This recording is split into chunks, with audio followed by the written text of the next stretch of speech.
sem Pink Flamingos Pink Flamingos, ég bara elska þessa mynd, hún er fáránleg, hún er viðbjóðsleg,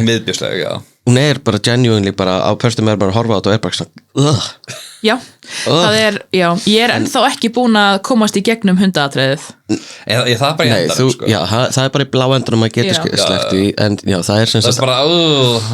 þetta frá að gerast Mér finnst þetta er svona eins og mönun veist, ég held að það viti það nú flestir að endan af Pink Flamingos er atriðið þar sem að Divine borðaði alveg hundaskít en þessi mynd, já, en hún er nú ógeðslega og annan hátt, það er mjög mikið af ýktu kynferði í myndinni mjög mikið ýkt kynferði, mjög mikið ýkt ofbeldi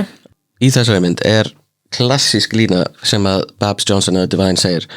sem er bara kill everyone now advocate cannibalism eat shit filth is my politics, filth is my life Nákvæmlega,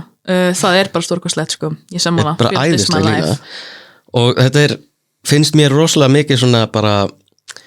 emblematic lína John Waters